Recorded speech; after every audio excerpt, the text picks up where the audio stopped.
tubelu gadi. Ugochi tubelu temple. Oya di. Makanezo kwa mwa. Jaja. Ndi ukeri ganyo. From Nambaki yo. Joche ganyo. From Nambaki. Froja sikalaka. Ogori uibo. Sianyi rapukani. Namkefeka mma. Bulu Bible bia. Akwụkwọ akụkọ. Wepekwa chọọchị fa. Okulu kada. Manu Ugochi tubelu kwegekwe. Ezani si n'ọma mme.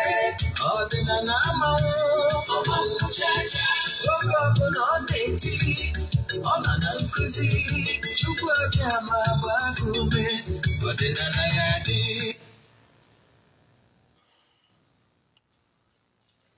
Good morning, viewers all over the world. We are here live today with Ogbuefi Eze-Ana. Good morning, sir. Good morning. You're highly welcome, sir. So I would like you to tell the viewers about you. Can you just explain yourself to us? Yes, viewers all over the world, like you all know, my name is Ogbuefi Eze-Ana, Ugochi tubelu, oraifite. For the benefit of those who are watching me for the first time, I'm Ogbuefi Eze-Ana, Ugochi tubelu, oraifite. Abụ m onye isi nchụaja Ugochi tubelu ọdịnala temple. Anyị na-agba afa miri emi lụkwazị ọrụ mmụọ dị iche iche. Abụkwazị m onye isi nchụaja na ọdịnala Restoration Prayer Ministry. Bụrụkwazị onye mgbasa ozi ọdịnala Igbo. So you can call me an ordinary evangelist. I will answer. My mission is to help people live better life. Then maka ndị bụ ndị na-esonyere anyị na aja ọnwa anyị na-achụ kwa ọnwa nke ọnwa Ọktoba. A ga-achịkọta ya n'isi njedebe na mbọsị ikpeazụ ọnwa Ọktoba. Ọsọ ndị so na ya bụ aja ga-enweta ihe onyonyo nchịkọta ya bụ aja. Then ọ bụrụkwanụ ndị chọrọ ide esonye na ya aja ị ga-forward ya 3 prayer requests. Make donation token to the account number. I may present your prayer request to the altar na go for the nkwubi okwu n'isi nke ụbọchị ọbụla. Onwe ha ajụjụ ị nwere ma ọ bụ na na-echọrọ ka ị na-esonye na aja anyị na-achụ n'igwe ma ọ bụ na ịchọ ka agbaala gị afa miri emi, send a message na WhatsApp 0813 8243 871. I repeat 0813 8243 871. Ọ ihe ị ga-eji wee nweta anyị. Nke ọzọ, nkụzi ihe na-anụ kịta ma nkụzi niile na-anụ n'ọdịnala Igbo, ịchọkwa ịnụ ya ọzọ, jee na my YouTube channel Ogbuefi Eze-Ana Ugochi tubelu oraifite. Ọ bụrụ na ị na-esonye site n'eziokwu TV, ị chọọ ịwọchị ya ọzọ nkụzi ọbụla ịnọ na chanel a, ma ọ bụ na o nwere Nollywood movie ọbụla ịwọchị na chanel a bụ eziokwu TV chọrọ ịwọchị ọzọ, jee na Ugochi tubelu movie productions ịwọchị ya. Ọ bụrụ na Igbo movie ka ịwọchị na chanel eziokwu TV, jee na eziokwu TV Nollywood movies ịwọchịkwanya movie. Ya gazie. Thank you very much, sir. Yeah. Sir, anyị ji ajụjụ dị iche iche wee bịa n'ụbọchị nke taata. Ana m like ịnwe ụfọdụ ihe na-agbagwoju anyị anya ihe gbasara ihe ọdịnala. Ana m like biko ka ime ike wee satụgodo anyị ka ime ike clear anyị ihe anyị kwesịrị ịma. Biko ajụjụ anyị si na nke a wee bụrụ, ị ga-agwatụ nwa anyị ka anyị ga-esi wee marụ onye bụ chi anyị, onye ụwa. Daalụ maka ya bụ ajụjụ. Mana bifo nga n'iru na ịza ajụjụ a, ọ bụrụ na ị na-esonyere anyị na o nwere ajụjụ ọbụla na-agbagwoju anyị chọrọ ka anyị zaa n'oge question and answer anyị bidoro, forward ya na my WhatsApp number, anyị ga-enwe ike ịza ya bụ ajụjụ. Dere na ajụjụ onye moderator jụrụ ihe gbasara chi. Nke mbụ, kere onye bụ chi onye ụwa, ka anyị bidogoro n'ịma mgbụrụ onye bụ chi onye ụwa. Chi onye ụwa mmadụ bụ ihe ụka ndị ụka ọbịa kpọrọ ya guardian angel. Okpukpere dị iche iche kpọkwara ya afa dị iche iche. Like o nwere ndị kpọrọ ya spiritual helper, ụfọdụ akpọ ya spiritual guide. Mana etere ụgba etere ukoro ofu ihe aka o mere. Ihe o minuru bụ ya the closest being to you. Ụfọdụ nwekwara ike ịkpọ ya the third eyes. Ya bụ the gateway spiritual being no between you and other spiritual forces. So onya ka ndị Igbo na-akpọ chi onye ụwa mmadụ. You are reincarnator. Now, mana o nwere mistake ndị mmadụ na-eme. Chi onye ụwa mmadụ na chi na ikenga mmadụ. Ikenga onye na-esi ya. Ikenga chi mmadụ. So don't split chi onye ụwa gị na ikenga. Chi onye ụwa gị na ikenga bụ one. Ikenga simple means the power behind ya chi. Chi gị akwụrụ sọsọ ya. Chi gị na ike niile so chi gị. Nwere ike ịbụ mmiri, nwere ike ịbụ arụsị, nwere ike ịbụ mmụọ under ezumezu. So chi, they are one unit. Don't feed them separately. Chi onye ụwa gị bụ ya guide na ncha. Recognize ya chi. Ọ ga-adịrị gị mma. Thank you very much, sir. Yeah. Thank you very much, sir. So ajụjụ ọzọkwa anyị na-achọ iweta n'ụbọchị nke taata bụ kedu ka mmadụ ga-esi wee na-enye nwuchi ya nne? Yes, daalụ maka ya bụ ajụjụ. Chi onye ụwa gị bụ ya spiritual guide. Ị ga-efiri chi gị site n'ịchụ àjà dị iche iche nke ị chụrụ in honor of ya chi. Ya bụ àjà ahụ ị nwere ike ịbụ isiri chi gị ite. Ihe a na-akpọ isi mmadụ isiri chi ya ite. Isiri chi gị ite bụrụ na isiri nri in honor of ya chi. Then ị nwere ike iwetakwa ihe dị iche iche. That is isieri ite ihe ọnụ na-eri. O nwere ike ịbụ rice. O nwere ike ịbụ ji. Ị nwekwara ike itinye mmanya dị iche iche. Ụdị mmanya ị na-alike maka na ihe onye dị onye mma dị chi ya mma. Yes. Ị nwere ike itinye mmanya, ọ bụrụ na mmanya biya ka ị na-alike, ị nwere ike itinye elu. Ọ bụrụ na ihe ọtọ rịrịrị ka ị na-achọ, ị nwekwara ike itinye elu. Then ị nwekwara ike isi ụdị nri dị iche iche. O nwere ike ịbụ ji, o nwere ike ịbụ roasted yam, o nwere ike ịbụ cooked yam, o nwere ike ịbụ anything. Mana ọ ya bụ ihe na-amasị gị. Yes, ị nwere ike isi echi gị. Then na-emerụ chi gị ọjị, tụọrụ chi gị egwu, tụọrụ ya edo, tụọrụ ya nkwụ ọkụ. Then chụọ onye bụ àjà ihe mmee inye chi gị wee mee saraka. So ihe ọ pụtara na mmadụ kwesịrị ịdị efeed chi ya. Daalụ. Thank you very much, sir. So bụkwa ajụjụ ọzọ bụ kedu ka mmadụ ga-esi mara onye nọrọ ya ụwa? That is reincarnation. Onye nọrọ ya ụwa. Okay, ajụjụ gị mara mma. Mmadụ enwere ụzọ dị iche iche mmadụ nwere ike isi wee ma onye nọrọ ya ụwa. Yes. Nke mbụgoro bụ na ihe na-achịkọwara ndị mmadụ ihe kagoro mkpa ihe ebe ụzọ megoro na ichigata n'ọdịnala. Wee ibuild ya own altar. Ibuild personal relation with chi onye ụwa gị. Oge gị na chi gị ji akparịta nkata. Oge a gị na chi onye ụwa gị ji akparịta nkata bụ opportunity ị ga-eji wee familiarize yourself with ya chi. So ka ị ga-esi wee masị chi onye ụwa gị bụ nke mbụ ịbata n'ọdịnala ọfụ ije na rọshịba ka ị mara onye ọ by name. Yes, ihe ị ga-ebu ụzọ megoro ugbo nwee mgbe gị na chi gị iji akpọkụ chi gị. Ọ bụrụ weda ma ịkpọrọ ya afa ma ọ na-ekpọrọ ya afa, ọ ma na ọnya ma bụ chi gị. Yes, so nwee mgbe iji awụ nọrọ ifesie isi kpọkuo chi onye ụwa gị. Chi ya biko ya akwụdoro gị ka ide ude na ndụ a. Ị na-eme etu a na-eme ihe a mkpọrọ spiritual exercise ọfụma. O nwere ndị mebere elu chi onye ụwa ha bịa gosi ya onwe ha na nlọ. Yes, bịakwute direct si ya na nlọ. O nwere ike ọ na-alọ nlọ na-afụ na ọ ya bụ mgbe ọbụla ya chọrọ ịdọ ya na nsogbu na nlọ. Ọfụ na o nwere guide bịa guide ya. O nwere ike dị n'ụdị form of elderly person. Bịa protect ya gị.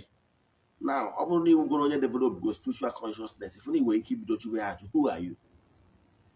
Ụfọdụ nwere ike ịjụ at that point, o nwere ike sị na ya bụ ya guide, na ya bụ onye ụwa gị. Ụfọdụ na-abịakwutekwa gị abịakwute direct, sị gị na ya bụ nna mụtarụ nna gị. Na ya bịara igosi gị ihe dị etu a ma ihe gosi ihe dị etu a, ma ọ bịa gwa gị ha na ya bụ chi onye ụwa gị. So o nwere ndị na-enwe that privilege. So I can see you bros of you do personal relation with Chigi through spiritual exercise. Because spiritual exercise won't buy Jack connect with you. Then Messianka. I wouldn't even see Sienka get a Chigi did a ma. I was any chore mafia. I won't care about the photograph and when care I be well second the Yama where I forget that. The Emachak Niaga Waggy. One care much as second Janafa. So, mana whichever way, I won't know what again. One day was it in Afa after again the beautiful personal relation. I not be alignment. Then it is Afa, why Fachuno one. I will go noble. Manana, my grandmother. Give Bruce or Ross, we just by Fachuno. Makani will eat a boat or dear by Fachuno waggy. Chuno waggy. I don't know to my wire or the nose of Chuno Wagane. In our bath hour, the wrong person and up. Yes, but a chicken is so. Now, and when he came back, only you couldn't name or a bass, only you couldn't name and well confusion. So I have a good good foundation. Get a chicken, then she could share the Guinness so that everybody have a chonu. Mana ajụjụ chọrọ ịjụ nwoke onwe ike ịnọrụ nwaanyị ụwa maọbụ nwaanyị nọrụ nwoke ụwa? Yes, ajụjụ ga-amaka. Yes, enwere ihe si n'iyi ụwa. Nwoke nwere ike ịnọ nwaanyị ụwa, nwaanyị nwere ike ịnọ nwoke ụwa. Reason bụ na o nwere nwoke ga-anọ n'ụwa mana ọ dị ya ka ya bụrụ nwaanyị. Yes, ọ dị ya ka ya bụrụ nwaanyị. In the next world, o nwere ike ya afụ ụfọdụ ụmụ nwoke na-ewu nwaanyị, ụmụ nwoke na-ekwu ya. N'ụwa ọzọ ya bụ na ya chọrọ ịbụ nwaanyị. Mgbe fụkwa nwaanyị ọzọ nwere ike ịnọ nwaanyị ka ọ bụ mana ọ dị ya ka ya bụrụ nwoke. Nwaanyị dị etu a ọ na-alụ ngụ ụfọdụ ihe awụ ihe wish ihe ọ na-ayọ and o nwere ike onye wadatị na anwa agrantie ya datị na ọ na-ayọ ifu in the next world ọ bụrụ ihe ahụ ọ chọrọ ịbụ. So ihe ọ pụtara bụ na nwoke nwere ike ịnọ nwaanyị ụwa, nwaanyị nwere ike ịnọ nwoke kpazi ụwa. Ajụjụ ọzọ m chọrọ nwere ike ịjụ bụ biko ka ịgwa anyị the importance of installing chi in opposite, that is artifact. Okay, yes. Ihe mmadụ ji akpọtụ chie n'obesi, gịnị iwe obesi? Ụfọdụ nwere ike ma ha aghọtachana ihe obesi. Obesi bụ a special wooden, a special wood. Okay, osisi pụrụ iche nke ya bụ osisi nwere ụdị speshal osisi a chọrọ. Osisi eji eme that artifact abụrụ ọjọọ osisi ọbụla. Osisi eji eme ya bụ either ogilisi ma ọ bụ na-eji uzuru ọjị ma ọ bụ na-eji uzuru other sacred trees ndị ọzọ like ugwu ma ọ bụ na-eji uzuru akpụ.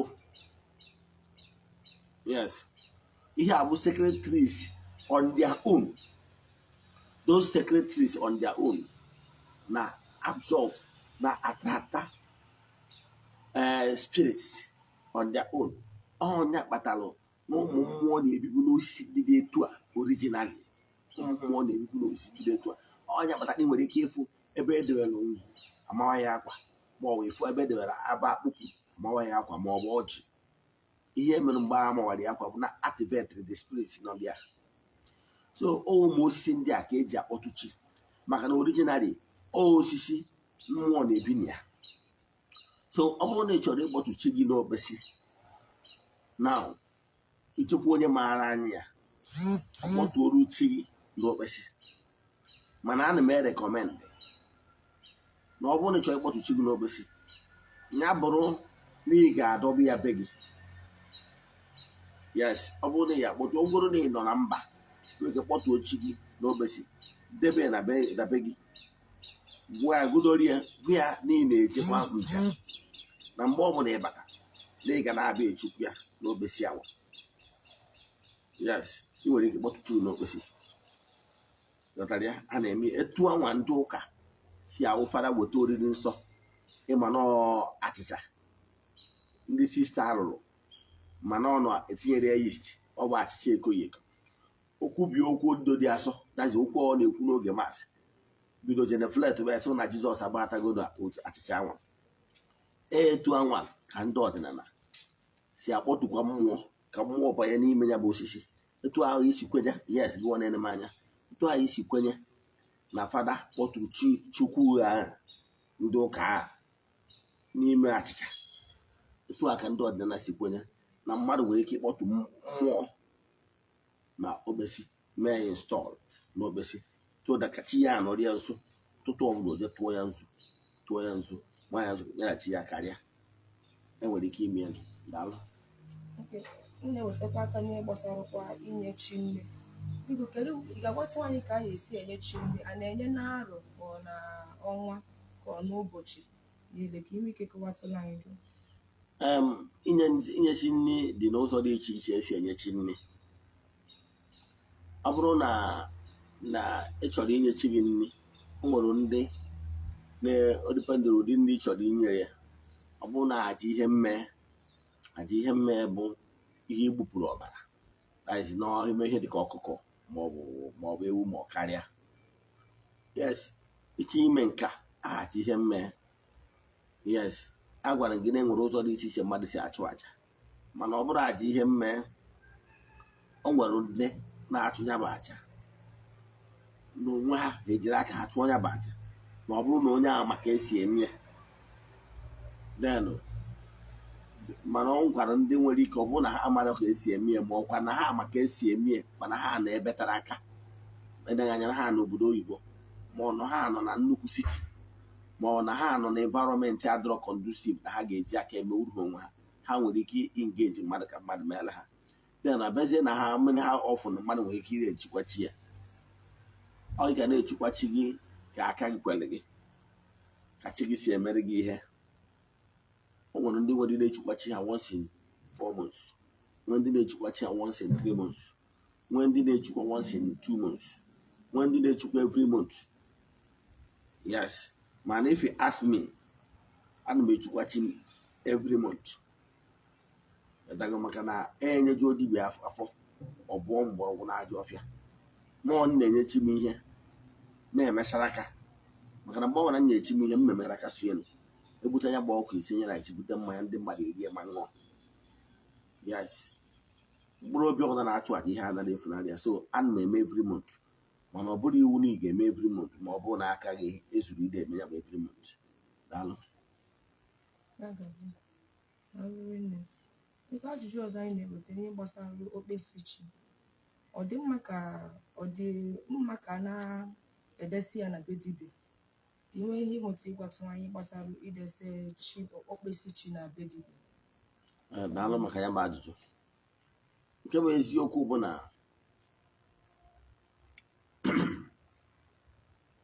ọ bụrụ ihe ziri ezi mmadụ ịkpọtụ chi ya n'okpesi debe ya na be dibịa. Dịka m si wee kwu, o nwere ihe dị iche na chi gị na ọrụ mmụọ ndị ọzọ. Chi gị bụ their closest being, ikenga gị, ihe iji dị ebube. Chi gị na ikenga gị so chi gị, maka na ihe kwuru ihe akwụdebe ya. Chi gị na ikenga kwụ ya na ezumezu mmụọ niile ya na gị na ha so ọ ha nwa bụ their power house. So ihe nchọ ka nkọwara ụnụ, o nwere ofu onye bịakwutere m otu ụbọchị si nne ya na onwe onye kpọtụrụ ya chi ya na Lagos.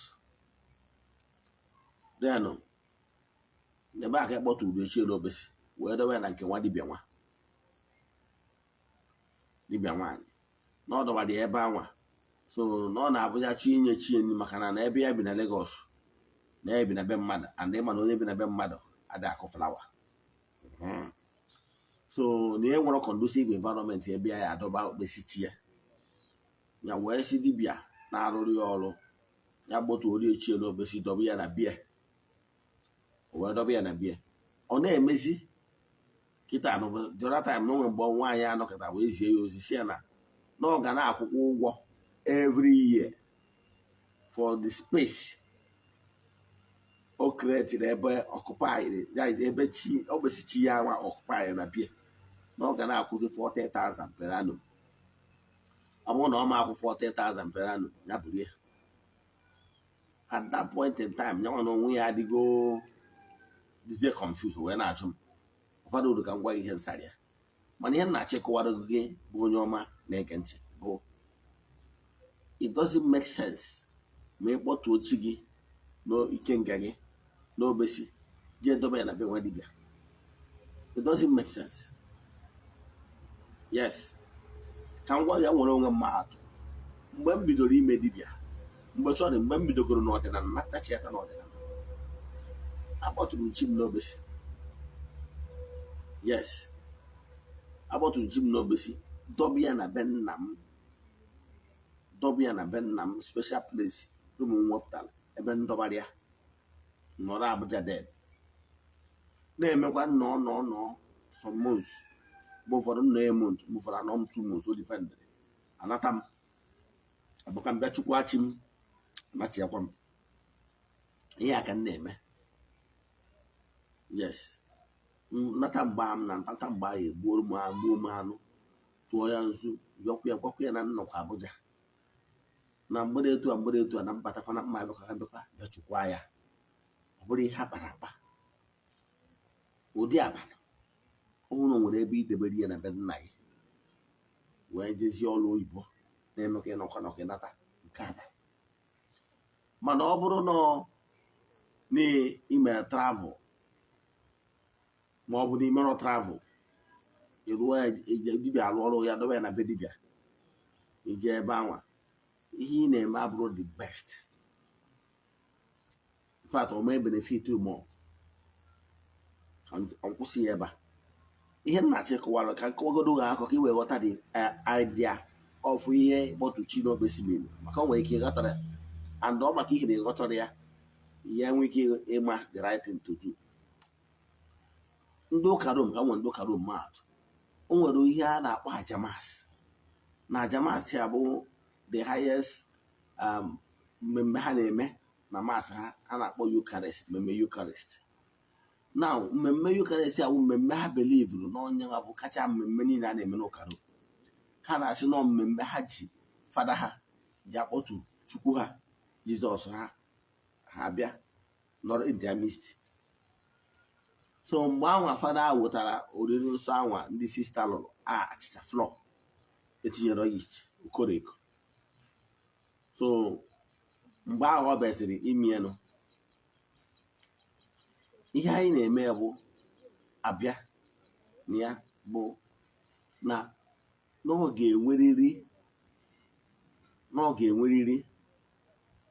mgbe ahụ ọ bịara kpọtuo ya ọsị na ọkpọtuo chukwu ya site n'okwu ndị a okwu kpọtuo chukwu ya na achịcha ọ kachazie masị ifu na oriri nsọ ndị mmadụ rifọrọ na ọ na-ewere eti na communion plate ha na-akụ bel ọ na-eje na plate mechaa oburu oriri nsọ a jee n'ebe a na-akpọ chapel special place ewepụtara side ọ ga-adọbịa ọdọba nke ọ ga-adọba na communion plate n'ime tabernacle. Then otinye nke ọ ga-etinye na mostras ga-etinye na mostras that ihe eji egbu oriri nsọ tinye na mostras ọdọbịa.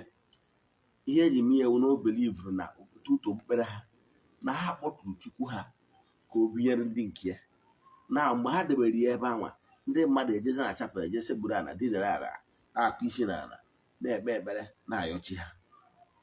So ihe o ji wee menya bụ ihe bụ na ha believe na by that particular art the father mere na ọkpọtụgo chukwu ha obiri in their midst ka o wee dị accessible to people ka ndị mmadụ wee nwee ike na-eji ebe a na-akụsara ya mkpa ha efụna ya. So etu ha ka ọ dị ha nwa mụtara ya na ọdịnala because na before ha abịa ndị ọdịnala na-emebi installation akpọtụgbu mmụọ before ndị anyarị abịa ndị ụka ọcha abịa ndị ọdịnala nwebe uri arụsị dị n'obodo dị iche iche akpọtụ.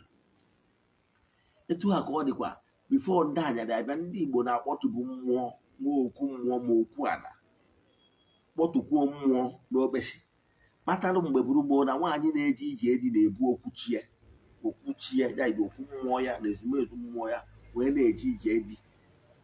Evi na onwe ndị na-abịa gwụcha buru arụsị so ha be nna ha wee bịa onye bata na ụfọdụ arụsị n'ala Igbo gwugwu ụfọdụ ụmụ nwaanyị bịara ije edi bịa ịghọtara ya. So kere ihe na-ekwu maka ya ihe na-ekwu maka ya bụ na ha na-akpọtụye mee install gịnị anọdụ kpatara nwaanyị jere ije edi na-eji ebu okwuchi ya wee na-eje ije dị ebe ọ na-eje. So it doesn't make sense na ịkpọtụrụ chi gị ka gị na ya nọrọ ijedowe na be dibịa. Kedu the essence? He said ọ bụrụ na ị nwere conducive environment ebe ị ga-akpọtụ gị na ya nọrọ, gị na ya nọrọ ụzọ na the same compound, then hapụ ya n'anyanwụ, na-akpọtụ ya n'anyanwụ. Yes, maka na anyanwụ ojezu ike anyanwụ dị too great. So ike anyanwụ dị energizer na-energize other elements. So iwere ga anụ ọkụkọ ga wụnye elu n'anyanwụ fesie east, kpọkuo chi onye ụwa gị si ya biko ya bịa ebe ọ bụla ọ nọ. Ike anyanwụ zuru ụwa niile. So ịkpọtue n'anyanwụ chụọrọ ya aja, then ọ na-esogharịkwa gị without install ya na wesi. So ihe m na-achọ ịkọwalụ gị bụ na install ya n'okpesi dị mma ma ọ bụrụ na install cha ya na ị nwere ebe ị ga-edebe ya nwa access to it on your own. Mana ọ bụrụ na install cha ya idebie then jewara onwe gị na dewe ya na be dibịa nawara onwe gị. Ụbọchị ị chọsịrị ịbịa chukwa chi gị, ọ bụrụ na dibịa sị na ya mere travel, you will not have access to your chi. Does it make sense? It doesn't make any common sense. So ị ga-edebe ya ebe ị nwere access because this is chi gị. If not, ị hapụ ya na-akpụtụ ya n'anyanwụ na-achụrụ ya aja, ọ na-aga that way. Thank you. Biko sa ajụjụ ọzọ anyị nwere ike jụrụ bụ ọ bụ iwu bụ na mmadụ chọọ inye chi ya nri ọ nawa be nna ya, ọkwa mmadụ chọọ ime ihe gbasara ndị mmiri ọ nawa be nna ya, ọ iwu ihe dị otu? Daalụ. Nke mbụgoro bụ na ọ bụrụ iwu na mmadụ chọọ ịchụkwa chi ya maọbụ ịlụ ọrụ mmiri maọbụ ịlụ ọrụ mmụọ ndị ọzọ anawa be nna ya, ọ bụrụ iwu. Yes, reason bụ na ị na-ekwu etu awa nọzi ọdụ ka mmadụ ị na-asị ọ dị ka asị na mmụọ. Gịnị bụ mmụọ? Mmụọ nọzu ebe niile. Yes, mmụọ ebe ọnwụ na ikuku ruru, ebe ọnwụ na anyanwụ, ebe a ka ike mmụọ ruru. So chi onye ụwa gị and ya ezumezu ya spiritual forces ha nọzu ebe niile, ha nọ n'ikuku. Because na 4 cardinal points works in harmony. Onye batara na mmụọ na-agbago nke ọsọ ya bụrụ na ị nara obodo oyibo na ịgbara ọsọ etu Jona si gba ọsọ, mmụọ ya enye ebe akpọnata gị. Distance abụrụ ebara ya. Ihe m na-achọ ịkọwara gị na ị nwere ike ịnọ ebe ọbụla ị nọ kpọkuo mmụọ. Ọ bụrụ na ị na-asị na mgbe ọbụla ị chọrọ ịrụ ọrụ mmụọ na iwu na ị ga-anọbe nna gị, ihe ọpụta bụ na ịma anọ na mba wee kpee ekpere. Maka na ikpe ekpere na ịga ọjọọ enwe ịkpọku mmụọ. Ịmarọ na ịchọrọ ikpe ekpere, ọ bụrụ na ị na Amerịka echi ikpe ekpere ma ịga mmụọ ịga ọfọ, igbe flight na Amerịka batabe nna ka i wee gaa ọjị, ịkọchakwa ọjị gba flight wee dawa. It doesn't work like that. So ebe ọ bụla ị nọ, kama na ịmago na ndị mmadụ nwere ihe ha emewuro because of their spiritual level. Yes, ịkpọta onye maara anya, onye anwa ga-anọ ebe niile. Ihe na mmụọ ji alụ ọrụ bụ ihe onye na-alụ nya bụ ọrụ, the spiritual strength of onye na-alụ nya bụ ọrụ, ihe onye ga-alụ nya bụ ọrụ mere. Na temple, ọ nwere ndị ga-asị na ha adịghị agba afa unless na onye ahụ nọ present. Atara m ndị na-etu anwa nke ọdọ ihe ha mere. Ọ nwere ndị nwere ike ịsị na ha adịghị alụ ọrụ mmụọ ọbụla unless na onye ahụ nọ present. Atara ọkụ m onye ahụ nọ ihe onye mere. Mana o nwere ndị nwere ike si na ọkpụkpọ oku akpọrọ ha na ebe ọbụla ha nọ kwubie okwu under the sun na ọya erubia ekele ọrụ eke. So ebe ọbụla ị nọ, stop limiting yourself. That's what I'm saying. What I'm saying is that ị nwere okwukwe nta, and because of okwukwe nta ị nwere, you limit yourself. O nwere ihe ike Chukwu emewuro. Kedu ka mmadụ ga-esi na-asị gị na before ife dị echi na ya anawa be nna gị? Nya ndị be nna fa adịrọzi conducive. Ịma ọnụ nwe family ụfọdụ nwere ike ịwa ọjị. Ịma ọnụ nwe family ụfọdụ nwere ike ịtụ nzu. Ime ya asị na ọgụ nwa na-agwọzi ọgwụ na onwezi onye ahụ adịrọ asị na ọgụ nwa bụrụ ka ọsị marọ. Ọ maka ihe na family be nna gị dị ute, ọtụtụ ụka nke onye ọbụla ọ dị ka ute. Ịghọtara? Ịma ọnụ nwere family si ka bi na ofu family house. The 4 different fathers can be in the same family house. It dare not do such a thing. You understand? Then they were accused of so many things. So are you saying that they were on the to ama George ama ebe to ama to see more? If he insists that it must be done in their father's house, it's not done that way. All markers on stone. The same thing with all mmiri. Ihe na-achịkọwala gị mụ ya. Onye nwere the powers maka na eke ọlụ eke. Onye nwere the powers nwere ike ịkwụ na mmiri ọbụla maka na every water in Nigeria in Igbo united in Niger. Yes. All Niger bụ the center. Mmiri ọbụla ọbụgoro mmeze dị na baị go straight to the Niger. Mmiri ọbụla united in Niger. So ị na-achịkọwala gị bụ na ihe ị na-ekwu na ọnọdụ ka mmadụ isi na before o send ala mmanya ihe meelu mmanya wee bill ihe oke na mmanya nọ Lagos ọ nọrọ Ọnịcha ọchị isendịrị mmanya ihe na the only way ọ ya eji sendịrị mmanya ihe wụ n'otu ebe moto were ụkwụ ya na jee Lagos jee na Festac jee nye mmanya ihe na without doing so na mmanya may receive that thing. See what they are talking about? Are you limiting the powers of the spirits? Are you saying na ọ bụrụ na ị nọ na Ọnịcha jee mewe bill? Yes, Jen at the right quarters. Mayway bill. Go send the other here in the send Joku Magina Lagos. Are you saying that the man will not get it? Because you don't understand how things work. A man name with other opportunities, other method, which you can send something to your mother in Lagos or to your mother in a village, a deliver area to the doorstep. So you talk about no more. Only with that knowledge.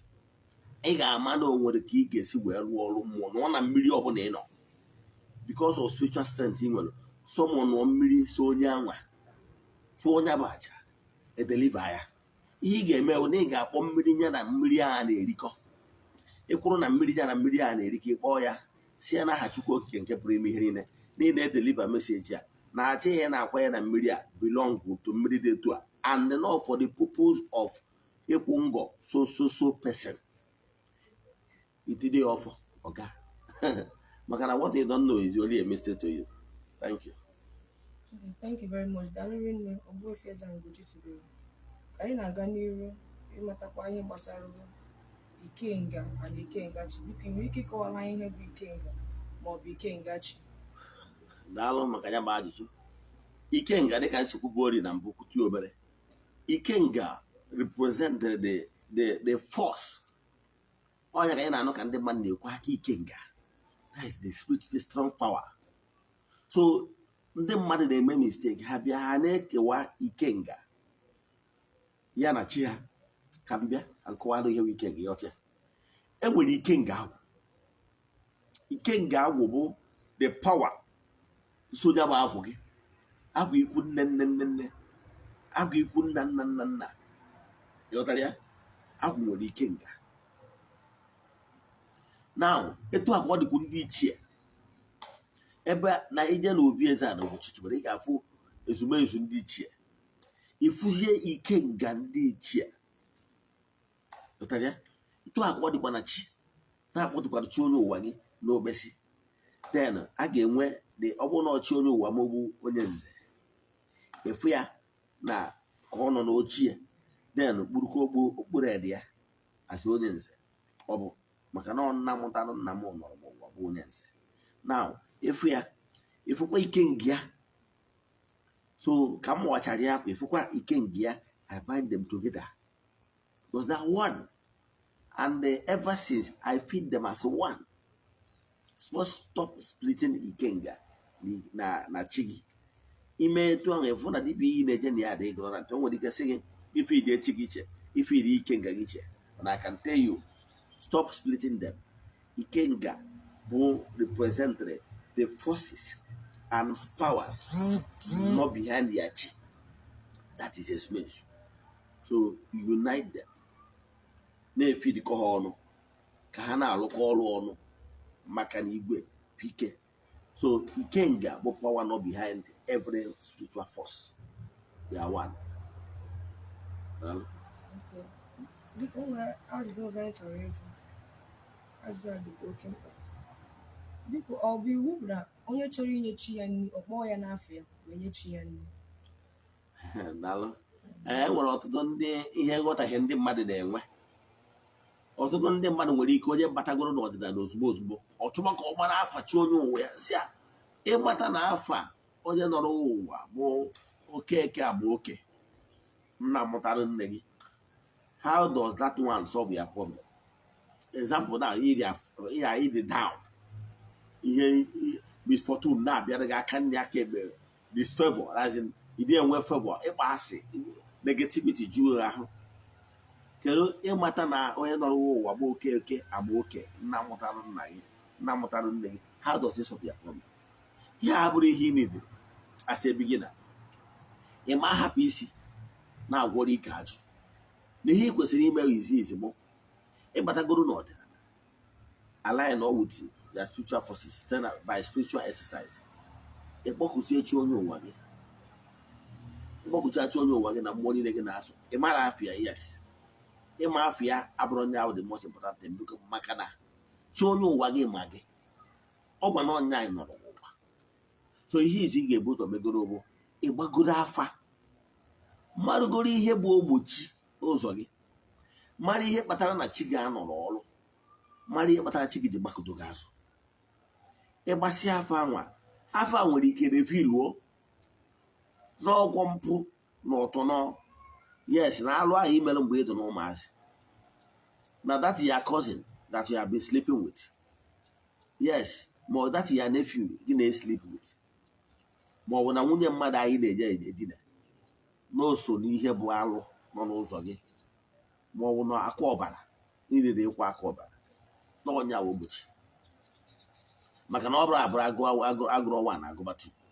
So ịchọpụta ya, and ị nwere ike because of na otu ahụ dị n'ụzọ gị, otu na-eme gị dị vulnerable to every attack. Otu nwere ike ime gị dị vulnerable to amoosu attack and other negative vibes.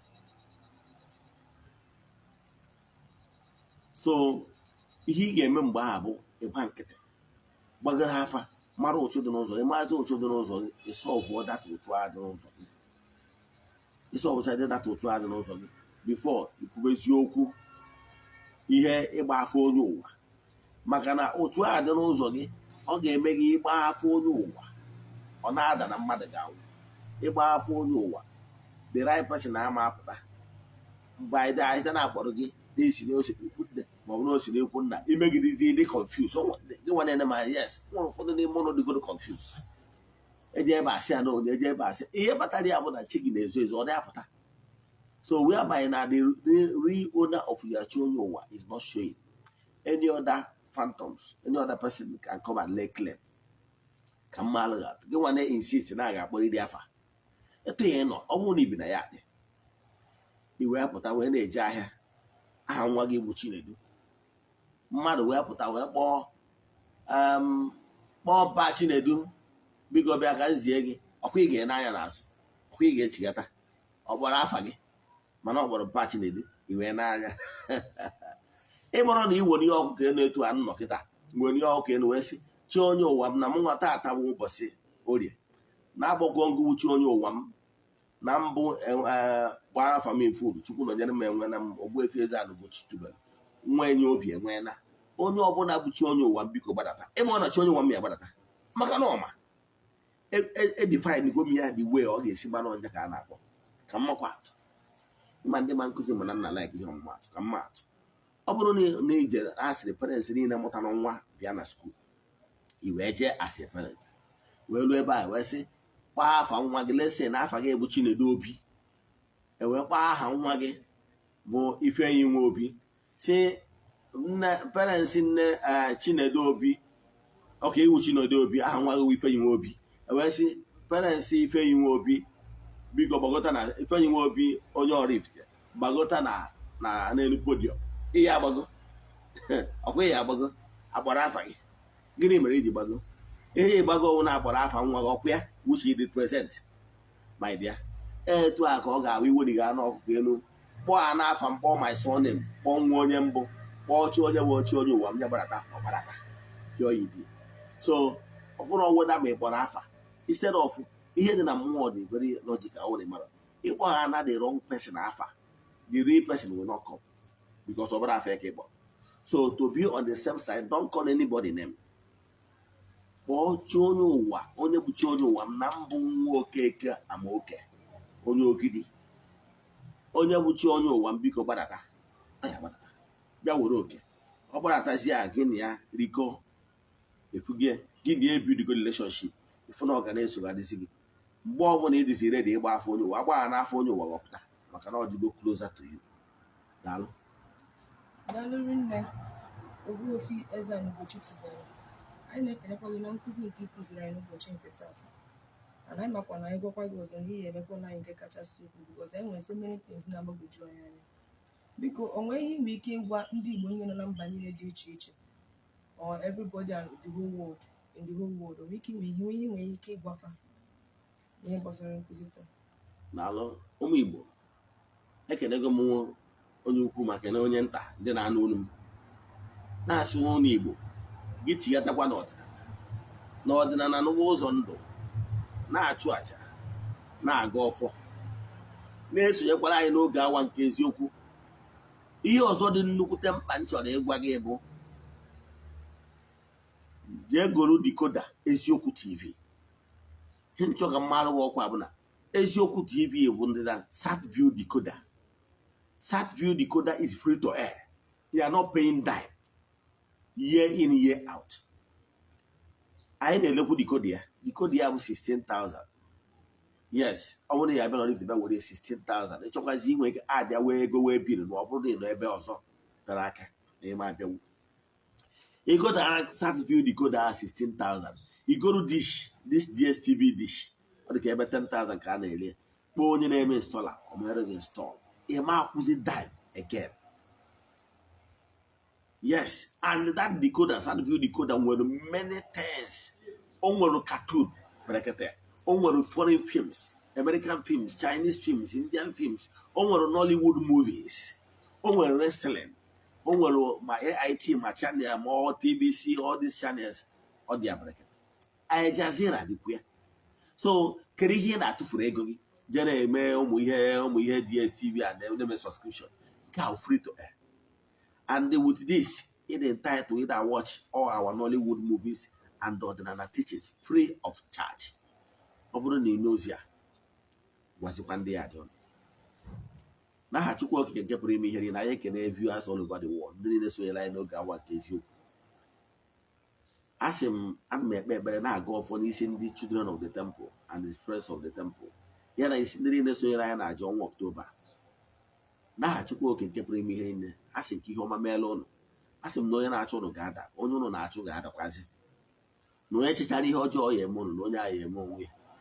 Na-asị ihe ọma dị n'elu ya dara ụnụ na ọdịnala ya pụrụ ụlọ ome ụwa were anya ụnụ wee fịa. Ka ihe ọma meele gị, ị na-arụ ị ga na-arụta, ị na-achụ ị ga na-achụta. N'aha Chukwu Okike nke pụrụ ime ihe niile, onye ike niile si n'aka ya bịa. Ya gazie ka ọ dịkwanụ n'oge awa nke eziokwu echi niile. Echefukwana ọnwa ajụjụ ọbụla ị chọrọ ka anyị tritie n'oge awa nke eziokwu, sendekwa ya na WhatsApp nọmba anyị. WhatsApp nọmba ị ga-eji nweta anyị bụ 08138243871. I repeat, 08138243871. Udo dịrị ọnụ. Maka ndị enyi m ndị YouTube, ndị enyi m metara onwe m, ọ bụrụ na ị chọrọ isendịrị Ogbuefi message direct, yes, ị nwere ike isendịrị m na my personal WhatsApp number 08057837672. I repeat, 08057837672. Echefuna na nọmba akpọrọ ụsọ WhatsApp only. Eche ka ị ya akpọ ịkpọ the first number nye m. Ya gazie. Tọfọ.